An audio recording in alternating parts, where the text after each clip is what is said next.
Hello guys, आज हम इस रिएक्ट जेएस की सीरीज में देखेंगे कि हम मॉड्यूल कैसे बनाते हैं। देखिए, मॉड्यूल हमारा रिएक्ट में यूज होगा। मतलब मॉड्यूल का कॉन्सेप्ट होगा। मॉड्यूल के कॉन्सेप्ट में एक्सपोर्ट इंपोर्ट का यूज होता है, डिफॉल्ट एक्सपोर्ट होता है, नेम्ड एक्सपोर्ट होता है। इन सारी चीजों के बारे में बात करेंगे। पर रिएक्ट के अंदर एंटर करने से पहले हम ये कॉन्सेप्ट सीख लेते हैं कि जावास्क्रिप्ट में मॉड्यूल कैसे बनता है, मॉड्यूल बना के आप एक्सपोर्ट और इंपोर्ट कैसे करेंगे। मॉड्यूल का एक सिंपल सा कॉन्सेप्ट है कि कोई आपका फंक्शन है, वो अलग फाइल में आप बनाना चाहते हैं और उस फंक्शन को आप किसी और जावास्क्रिप्ट की फाइल में इंपोर्ट करके यूज करना चाहते हैं। मतलब दूसरी फाइल में एक्सपोर्ट होगा और जिस जावास्क्रिप्ट की फाइल में यूज करना है तो वहां इंपोर्ट होगा। तो मॉड्यूल क्यों इंपॉर्टेंट है? क्योंकि रिएक्ट इस कॉन्सेप्ट को यूज करता है। रिएक्ट एक्सपोर्ट इंपोर्ट के लॉजिक को यूज करता है। रिएक्ट इस प्रोसेस पे चलता है। तो हम रिएक्ट में एंटर करने से पहले, कंपोनेंट बनाने से पहले, कंपोनेंट को समझने से पहले हम यहां पे समझते हैं मॉड्यूल का कॉन्सेप्ट, जिससे आपकी कनेक्टिविटी जुड़ी हुई रहे और आपको ट्रैवल करना आसान हो जाए। आपको यह पता हो जाए कि मॉड्यूल ऐसे बनते हैं, हम फंक्शन बना के एक्सपोर्ट कैसे करते हैं, इंपोर्ट कैसे करते हैं, ये सारी चीजें आपको पता चल जाए। तो चलिए हम स्टार्ट करते हैं। हम प्रैक्टिकली इसको इंप्लीमेंट करेंगे जिससे आपके सामने चीजें क्लियर हो। देखिए, इसके साथ में आप लोगों के लिए स्पेशल अनाउंसमेंट है। अगर आप भी फुल स्टैक वेब डेवलपर बनना चाहते हैं तो WSQTech आप सभी के लिए लेकर आ गया है फुल स्टैक वेब डेवलपमेंट का ऑनलाइन बैच। यहां पे आप वेबसाइट बनाना, वेब एप्लीकेशन बनाना, मोबाइल रिस्पॉन्सिव वेबसाइट बनाना, एपीआई बनाना, वेब सर्विसेज बनाना और प्रोग्रेसिव वेब ऐप बनाना, ये सारी चीजें आप सीखेंगे। ये जो कोर्स है, ये कोर्स आप लोगों के लिए दो पार्ट में डिवाइड है, फ्रंट एंड और back and. Front end back and मिला के आप बहुत सारी वेबसाइट और वेब एप्लीकेशन बनाएंगे, जिसमें आप जोमेटो का क्लोन, मिंत्रा का क्लोन, रेड बस, लिंक्डइन जैसा क्लोन, ऐसे बहुत सारी लाइव वेबसाइट जैसा क्लोन हमने रखा है, जिससे आप लाइव प्रोजेक्ट जैसा एक्सपीरियंस ले पाए। इस कोर्स के अंदर लाइव क्लासेस होंगी, रिकॉर्डिंग आपको डे वाइज प्रोवाइड होंगी, यहां पे नोट्स और क्विज भी दिए जाएंगे, इंटरव्यू प्रिपरेशन भी कराया जाएगा और आप लोगों से प्रोफेशनल रिज्यूम भी क्रिएट करवाया जाएगा, जिससे आप कंपनी में अप्लाई कर सके। फॉर्म का लिंक डिस्क्रिप्शन में मिल जाएगा और आप दिए हुए नंबर पे भी कॉल कर सकते हैं, जिससे हमारी टीम आपसे संपर्क करके और चीजों को क्लियर कर सके। ये स्पेशल ऑफर आप लोगों के लिए था। तो चलिए चलते हैं अपने टॉपिक में। देखिए, मैं यहां पे क्या कर रहा हूं, सीएमडी में ओपन कर देता हूं। रिएक्ट प्रोजेक्ट वाली डायरेक्टरी है, मैं इसको सीएमडी में क्या कर रहा हूं, ओपन कर रहा हूं ब्लैक स्क्रीन में। मैं mkdir में एक डायरेक्टरी, एक कमांड है, उसके थ्रू एक फोल्डर बना रहा हूं। मतलब क्रिएट मॉड्यूल, मतलब कस्टम मॉड्यूल ही बना रहा है, मतलब हमें खुद का ही मॉड्यूल बनाना है। मॉड्यूल में भी ये ध्यान रखिएगा, तीन वैरायटी होती है। मॉड्यूल में भी तीन वैरायटी होती है। एक वैरायटी होता है कि कुछ इनबिल्ड मॉड्यूल होते हैं, उसको हम कॉल कर सकते हैं। दूसरी वैरायटी होती है जब आप कोई एनपीएम के थ्रू पैकेज इंस्टॉल करते हैं, तब वो मॉड्यूल आता है अपने पास। और तीसरी वैरायटी होती है कि आप अपना खुद का फंक्शन एज ए मॉड्यूल बना के यूज करना चाहते हैं। तो वो लॉजिक मैं आपके सामने बताने जा रहा हूं, जहां पे हम खुद के मॉड्यूल तैयार करेंगे, जिसमें हम फंक्शन को एक्सपोर्ट इंपोर्ट करके एक्सेस करेंगे। तो चलिए देखिएगा, यहां पे एक फोल्डर बना दिया। इस फोल्डर में मैं एंटर कर जाता हूं सीडी, और मैंने यहां पे लिखा क्रिएट मॉड्यूल करके, मैं फोल्डर में चला गया, इसको क्लियर स्क्रीन किया, कोड डॉट करके मैंने इसको वीएस कोड में ओपन कर दिया। बहुत सिंपल सा प्रोसेस है, कहीं आपको कोई डाउट नहीं आएगा। मगर अभी मैंने आपको एक चीज बताई थी, आप लोगों को समझाया था कि Node.js क्या है। Node.js एक रन टाइम इन्वायरमेंट है। तो हम ब्राउजर पे मॉड्यूल का एक्सपोर्ट इंपोर्ट नहीं करेंगे, हम कोई एचटीएमएल की फाइल में नहीं करेंगे, दो जावास्क्रिप्ट की फाइल में काम करेंगे। तो मैं आपके सामने ना एक सेटअप करने जा रहा हूं। ये सेटअप इसलिए कर रहा हूं क्योंकि Node.js के प्रोसेस से मैं जावास्क्रिप्ट की फाइल को रन करूंगा और एक जावास्क्रिप्ट की अलग से फाइल बना के उसमें मॉड्यूल को रख के एक्सपोर्ट इंपोर्ट करूंगा। तो यहां पे सबसे पहले क्या करना है, इसके अंदर एक कमांड चला देनी है आपको।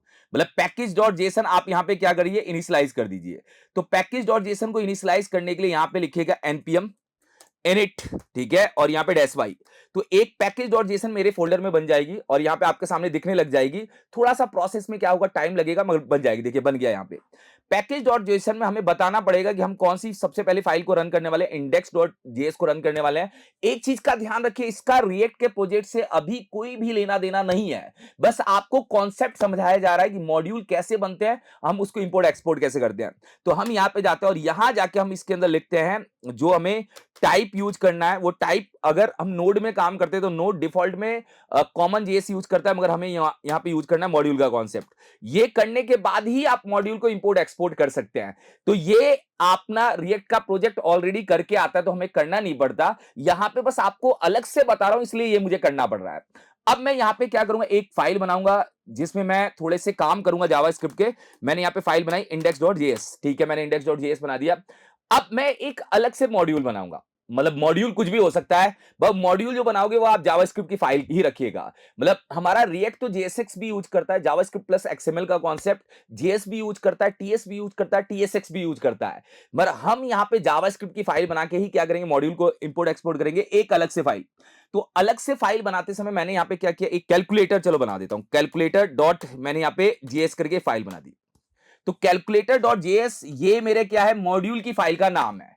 मतलब अब आप इसके अंदर कोई भी फंक्शन बना लीजिए, मॉड्यूल में आप कोई भी फंक्शन बना सकते हैं, मॉड्यूल में आप कोई वेरिएबल भी बना सकते हैं, मॉड्यूल में कोई ऑब्जेक्ट भी रख सकते हैं, मॉड्यूल में आप क्लास को भी इंपोर्ट एक्सपोर्ट कर सकते हैं। तो यहां पे जो कैलकुलेटर डॉट जेएस है, मैं इसमें दो फंक्शन बना रहा हूं। दो फंक्शन कैसे बना रहा हूं, मैंने यहां पे लेट करके यहां पे सम डेटा करके एक फंक्शन लिया, सम डेटा, और यहां पे मैंने एक एरो फंक्शन बनाया ए कॉमा बी, और एरो फंक्शन के अंदर दो पैरामीटर ले लिया, और यहां से मैंने इसको क्या कर दिया, रिटर्न कर दिया ए प्लस बी। ये ECMAScript 6 का पार्ट है, एरो भी ECMAScript 6 का पार्ट है, मॉड्यूल का कॉन्सेप्ट भी ECMAScript 6 का पार्ट है। तो ये रिटर्न कर दिया मैंने ए प्लस बी, ये हमारा एक फंक्शन बन गया। इस फंक्शन को मुझे एक्सेस करना है इंडेक्स फाइल में। तो इंडेक्स फाइल में एक्सेस करने का तरीका क्या है, देखिए मॉड्यूल का जो ये एक मॉड्यूल मानिए कि कैलकुलेटर एक मॉड्यूल है, उसके अंदर पहला फंक्शन हमारा क्या है, सम डेटा। देखो मॉड्यूल तब तक उस फंक्शन को यूज करने का ऑप्शन नहीं देगा जब तक आप इधर से इसको एक्सपोर्ट नहीं करेंगे। जब तक आप अपने फंक्शन को एक्सपोर्ट नहीं करेंगे तो आप इंडेक्स फाइल या किसी और फाइल में आप उसको इंपोर्ट नहीं कर सकते। मतलब जहां हमारा फंक्शन बनता है वहां से एक्सपोर्ट होता है, जहां हमारा फंक्शन यूज होता है वहां इंपोर्ट होकर फिर यूज होता है। अब आप कहेंगे सर ये कैसे होगा, तो इंपोर्ट एक्सपोर्ट करने के भी लॉजिक्स होते हैं। हमारा जो मॉड्यूल होता है, मॉड्यूल दो तरह के एक्सपोर्ट को यूज करता है, एक डिफॉल्ट एक्सपोर्ट और एक नेम्ड एक्सपोर्ट। तो डिफॉल्ट एक्सपोर्ट का मतलब होता है कि एक जावास्क्रिप्ट की फाइल के अंदर आप एक को डिफॉल्ट कर सकते हैं, मतलब एक बार मैंने अगर इसको डिफॉल्ट एक्सपोर्ट कर दिया तो आप इसको यूज कर लोगे, कोई दिक्कत नहीं, मगर आप इस फाइल में दूसरा फंक्शन बना के एक्सपोर्ट नहीं कर सकते। तो नेम्ड एक्सपोर्ट मल्टीपल फंक्शन को एक साथ में एक्सपोर्ट करने का काम करेगा। डिफॉल्ट एक्सपोर्ट एक फाइल में अगर एक ही फंक्शन है तो हम उसको डिफॉल्ट एक्सपोर्ट करेंगे। तो अभी मैं पहले बताऊंगा डिफॉल्ट एक्सपोर्ट। तो डिफॉल्ट एक्सपोर्ट के लिए आपको क्या करना है, सिंपल सा लॉजिक है, एक्सपोर्ट, ठीक है, सबसे पहले एक्सपोर्ट, फिर इसके आगे लिखना है डिफॉल्ट, फिर इसके बाद मॉड्यूल का नाम हमारा क्या है, सम डेटा, मैंने यहां पे सम डेटा पास कर दिया। तो सम डेटा यहां से क्या हो चुका है, एक्सपोर्ट हो चुका है। एक्सपोर्ट होने का मतलब हमने यहां से भेज दिया कि अब वो कहीं भी क्या हो सकता है, एक्सेस हो सकता है। मगर एक्सेस कहां करना है आप ध्यान दीजिएगा, एक सम डेटा एक फंक्शन है जिसके अंदर दो पैरामीटर है ए कॉमा बी, इन दो पैरामीटर को हमने रिटर्न करके ए प्लस बी किया, मतलब जो भी दो वैल्यू पास करेंगे वो दोनों वैल्यू जुड़ के मेरे पास आ जाएगी। तो इसको मुझे एक्सेस करना है index.js में। तो आप यही समझिए कि ऐसा ही कुछ रिएक्ट में होगा, रिएक्ट की हम अलग अलग फाइल में फंक्शंस बना के एक्सपोर्ट करते रहेंगे। एक्सपोर्ट वो जो कॉन्सेप्ट होगा वो हमारा कंपोनेंट के ऊपर चलेगा। तो कंपोनेंट हमारे बना के एक्सपोर्ट होंगे और दूसरी फाइल में हम उसको इंपोर्ट कर सकते हैं। कंपोनेंट क्या होता है इसके बारे में मैंने बात नहीं की है। तो हम जाते हैं यहाँ पे इंडेक्स में, इंडेक्स में इसको एक्सेस करना है। और एक चीज और है, चलिए यहीं पे जोड़ देता हूं जो मैंने जोड़ा नहीं है। मतलब ये चीज है कि अगर आपको रिएक्ट में काम करना है और जावास्क्रिप्ट में काम करना है तो एक चीज का ध्यान रखिएगा कि एक एक्सटेंशन वीएस कोड में आप लगा के रखिएगा, एक एक्सटेंशन वीएस कोड में इंस्टॉल करके रखिएगा।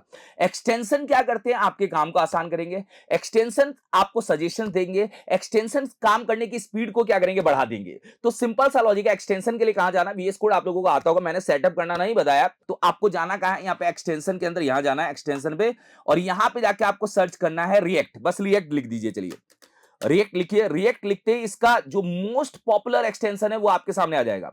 देखो ES7 प्लस रिएक्ट रिडेक्स और रिएक्ट नेटिव स्निपेट। तो ये जो एक्सटेंशन है, ये एक्सटेंशन इंपॉर्टेंट है, 9.7 मिलियन लोगों ने इसको यूज किया है। ये आपके काम को आसान कर देगा। मतलब आप कोई फंक्शन लिखेंगे तो फंक्शन जो आपने बनाया होगा तो वो आपके सामने सजेशन में आने लग जाएगा। ये आपको इंपोर्ट एक्सपोर्ट के तरीके बता देगा कि कैसे होते हैं। ये सारे लॉजिक्स को आपके सामने क्या करेगा, आसान करेगा। तो आप ECMAScript 6, ECMAScript 7 और रिएक्ट के प्रोसेस में काम कर रहे हैं तो ये एक्सटेंशन आपके पास होना चाहिए, ये ध्यान रखिएगा VS कोड में, जिससे हम काम को थोड़ा क्या कर पाए, आसान कर पाए। इस पे क्लिक करेंगे तो क्लिक करते ही यहां पे ऑप्शन आता है, मैंने इंस्टॉल कर रखा है इसलिए इंस्टॉल आ रहा है। आप यहां से डायरेक्ट इसको क्या कर सकते हैं, इंस्टॉल कर सकते हैं। तो ये आप काम करके रखेंगे, देन हम यूज करना स्टार्ट कर देंगे। जैसे इसका फायदा बताता हूं, चलिए देखिए अब आप कहेंगे सर इसका फायदा क्या है? इसका फायदा बहुत सिंपल सा है। मैं index.js पे जाता हूं, ये मेरी index.js की फाइल है। अब मैं यहां जाके मुझे ये मॉड्यूल कॉल करना है। कौन सा मॉड्यूल कॉल करना है? जो मैंने calculator.js पे बनाया सम डेटा। तो मैं यहां पे अगर सम डेटा लिखूंगा, देखो ध्यान से देखो, अपने पास सजेशन आने लग गया। ये कमाल है वो उस एक्सटेंशन का, जो एक्सटेंशन मैंने ऐड किया। जैसे ही एंटर करूंगा यहां पे वो लाइन भी जुड़ जाएगी कि सम डेटा वाला फंक्शन यहां पे आ चुका है। बस एक चीज करिएगा कि डॉट जेएस लगा दीजिएगा, मतलब डॉट जेएस यहां पे लगा दीजिएगा पूरा, क्योंकि एक्चुअल में जब हम रिएक्ट में काम करेंगे तो डॉट जेएस नहीं लगाना पड़ेगा। यहां पे मांगता है आपको डॉट जेएस देना पड़ेगा। मतलब हम कैलकुलेटर डॉट जेएस को यहां पे क्या कर रहे हैं, इंपोर्ट कर रहे हैं और उसमें से सम डेटा फाइल को उठा रहे हैं इंपोर्ट करके। अब सम डेटा हमारा क्या एक फंक्शन है, इसके अंदर मैंने यहां पे क्या किया, 10 और कॉमा 20 पास कर दिया, क्योंकि दो पैरामीटर इसको चाहिए। और मैं इसको कंसोल डॉट लॉग कर देता हूं, मैं यहां पे कंसोल डॉट लॉग कर देता हूं इसको, जिससे आपके सामने प्रोसेस क्या होगा, कनेक्टेड हो जाएगा कि काम कैसे हो रहा है। ये हो गया, चलिए। और अब मैं इसको रन कर देता हूं। रन करने के लिए मुझे टर्मिनल यहां से ओपन करना पड़ेगा। मैं यहां जाता हूं और यहां जाके एक नया टर्मिनल ओपन कर देता हूं। टर्मिनल पे ही चलेगा, यहां पे आपका ब्लैक स्क्रीन पे ही आपका आउटपुट दिखेगा, कुछ नहीं लिखना। नोड आपको रन टाइम इन्वायरमेंट देता है, आप जावास्क्रिप्ट की फाइल को ब्राउजर के बिना भी चला सकते हैं, वही चीज करने जा रहा हूं। नोड और यहां पे इंडेक्स डॉट जेएस, बस इस फाइल को मैंने यहां पे हिट किया, मेरी फाइल हिट हो जाएगी और यहां पे 30 मेरा आंसर आ जाएगा। तो इसका मतलब है मेरा ये फंक्शन बराबर काम कर रहा है, जो कैलकुलेटर डॉट जेएस था ये फंक्शन हमारा बराबर काम कर रहा है। और एक और कमांड है यहां पे, आप नोड मोन का भी यूज कर सकते हैं। अब नोड मोन एक पैकेज है जो मैंने ग्लोबली अपने सिस्टम में इंस्टॉल कर रखा है। मैं अभी इसको इंस्टॉल करके नहीं दिखा रहा हूं। ये एक पैकेज है जो आपकी फाइल को ऑटोमेटिक रन करता रहेगा जैसे जैसे चेंजेस होंगे। जैसे अभी 30 आ रहा है, अब चेंजेस क्या, मतलब मान लीजिए आपने यहां पे इसकी वैल्यू बदल दी, यहां पे 50 कर दिया, तो आंसर में तुरंत चेंज दिखा देगा और यहां पे 70 लगा देगा। तो नोड मोन क्या करता है, आपकी फाइल को ऑटोमेटिक रन करता है, जब भी चेंजेस होते हैं वो रन कर देता है उसको। ये नोड मोन का पैकेज मैंने इंस्टॉल कर रखा है। आपको पैकेज पे अभी नहीं देखना, आपको कॉन्सेप्ट समझना है कि हमने कोई फंक्शन कैसे बनाया, उसको एक्सपोर्ट कैसे किया, उसको इंपोर्ट कैसे किया। तो ये डिफॉल्ट एक्सपोर्ट है। अब एक होता है नेम्ड एक्सपोर्ट। अब देखो, डिफॉल्ट एक्सपोर्ट के बाद नेम्ड एक्सपोर्ट एक फाइल में नहीं करना।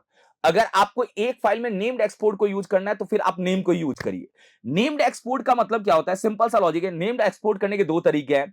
ये जो एक्सपोर्ट डिफॉल्ट सम डेटा लिखा है, इसका मतलब इस फाइल में एक ही यही था जो हमें क्या करना था, एक्सपोर्ट करना था, और यही हमने यूज कर लिया। मान लो मैंने दो बना दिया, यहां पे एक मैंने बना दिया माइनस डेटा, मैंने बना दिया मल्टीप्लीकेशन डेटा, ऐसे अलग अलग फंक्शन बना दिए। कोई भी नाम के फंक्शन बना लीजिए, कोई दिक्कत नहीं है। तो आप यहां पे यूज करिए नेम्ड एक्सपोर्ट। नेम्ड एक्सपोर्ट से फैसिलिटी ये मिलती है कि आप मल्टीपल चीजों को मतलब एक्सपोर्ट कर सकते हैं अलग फाइल में रख के। बहुत सिंपल है, देखिए आपको कुछ नहीं करना है, यहां पे एक्सपोर्ट ही लिखना है और यहां पे आपको बस इसका नाम यहां पे सम डेटा दे देना है। ठीक है, सम डेटा देते ही आपको क्या कर रहा है, एरर दे रहा है। एरर देते ही आप यहां पे जाएंगे, यहां पे भी कुछ चेंजेस करने पड़ेंगे अपने को।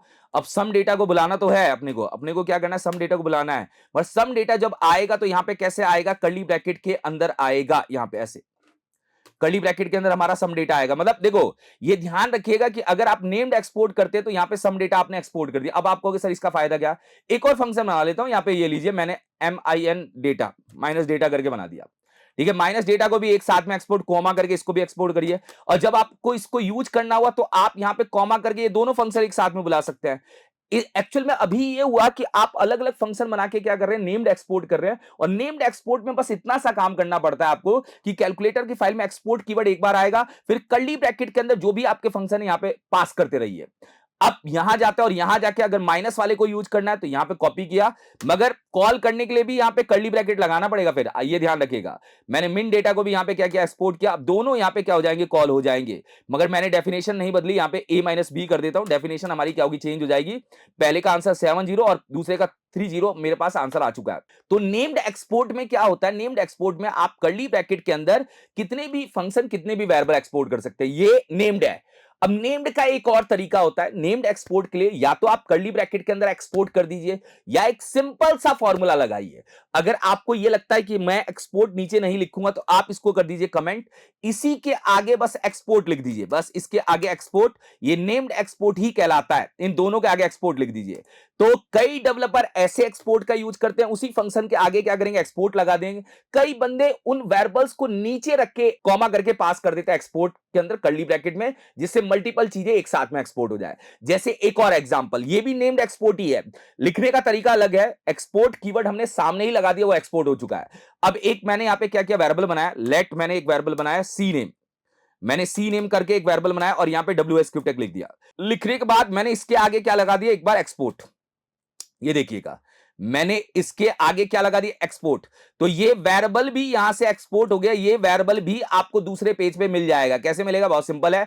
आप जाके यहां पे लिख दीजिए, ये लिए कंसोल डॉट लॉग कर रहा हूं, यहां पे कौन सा वेरिएबल है अपना, ये वेरिएबल है। अब देखिए मैं आपको बता देता हूं, आप वेरिएबल यहां पे लिखिए और यहां पे आप ढूंढिए। ढूंढते ही कंट्रोल और आप यहां पे स्पेस का यूज करेंगे तो ये सजेशन देने लग जाएगा और यहां पे एंटर करिए, ऊपर ऐड हो जाएगा। ये ऊपर यहां पे सी नेम का हमारा जो वेरिएबल है वो ऐड हो गया। अब सी नेम को भी एक्सेस कर पाने, WS स्क्रिप्ट एक यहां पे आ गया। तो ये लॉजिक मैंने क्यों समझाया आप लोगों को, इस लॉजिक को समझाने का केवल एक पर्पस था कि जो हमारा रिएक्ट का कॉन्सेप्ट है, रिएक्ट के कॉन्सेप्ट में हम अलग से फंक्शन बनाएंगे। कभी मैं डिफॉल्ट एक्सपोर्ट करूंगा, कभी मैं नेम्ड एक्सपोर्ट करूंगा, तो आप कंफ्यूजन में मत रहिएगा। एक और तरीका देखिए, छोटा सा और है जो मैं आपको एक्सप्लेन कर देता हूं। वैसे तरीके बहुत सारे, हम बड़े लेवल पे खेलेंगे, मगर जब रिएक्ट में जाएंगे तो फिर खेलने का तरीका बदल जाएगा। हमारा काम करने का तरीका थोड़ा और तेज और थोड़ा और स्मार्ट हो जाएगा।